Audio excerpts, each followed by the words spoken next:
téléspectateurs de Bloc 221 TV, bonjour et bienvenue. C'est l'heure de la revue de l'actualité. 3 mois après sa dernière sortie publique, Karim Wade vient de refaire surface, bruyant sur les réseaux sociaux lors de l'élection présidentielle qu'il a vu soutenir finalement Bassirou Diomaye Faye. Karim Wade l'est désormais beaucoup moins. Sa dernière sortie sur le réseau social X remonte au 17 juin dernier. À l'occasion de la Tabaski, presque 3 mois plus tard, il a fait une nouvelle publication. En effet, ce lundi 9 septembre, le fils d'Abdoulaye Wade a posté un message de félicitations à la Fédération des femmes du PDS et de la jeunesse féminine, une publication qui remet à jour les interrogations sur le possible retour de Karim Wade au Sénégal, lui qui a quitté le pays pour s'exiler au Qatar depuis 2016 durant le règne de Macky Sall. Le collectif des victimes du régime de l'ancien président sénégalais Macky Sall a récemment adressé une lettre ouverte à Maître Reed Brody, avocat spécialisé dans la défense des droits humains. Ce collectif constitué des familles et proches des victimes des répressions politiques entre juin 2021 et juillet 2023 réclame justice pour les événements tragiques ayant marqué les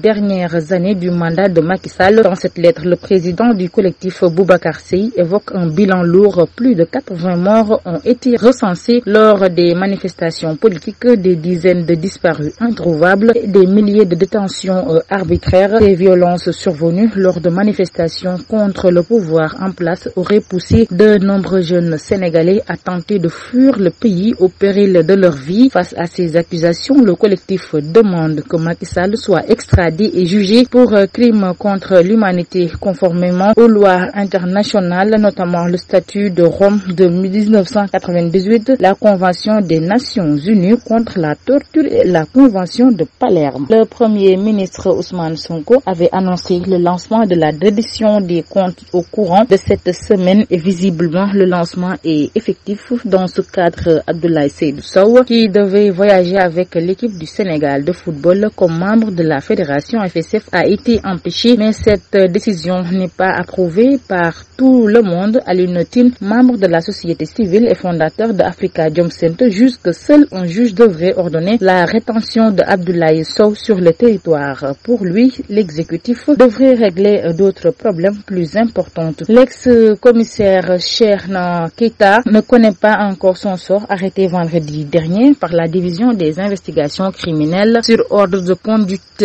émis par le procureur de la République. Il fait l'objet d'un retour de parquet. Il sera à nouveau conduit ce mardi à la cave du palais de justice de Dakar. Selon les informations de Senweb, l'affaire va faire l'objet d'une instruction. Le parquet a demandé l'ouverture d'une information judiciaire pour diffusion de fausses nouvelles. Ensuite, le maître des poursuites a demandé son placement sous mandat de dépôt dans les prochaines heures. Un cabinet d'instruction sera désigné pour son inculpation. L'ex-commissaire de l'Ortis a été entendu à la DIC suite à la sortie sur une prétendue bagarre entre le président de la République et le premier ministre au palais présidentiel de la République. À présent, l'actualité hors de nos frontières. L'ex-mania de la mode Peter Negar a été condamné ce lundi au Canada à 11 ans de prison après avoir été reconnu coupable d'agression sexuelle sur 4 femmes. Peter Negar est un prédateur sexuel, a déclaré à Toronto le juge de la Cour supérieure Robert Goldstein. Il est aussi un exemple de réussite canadienne qui a très mal tourné, a-t-il noté,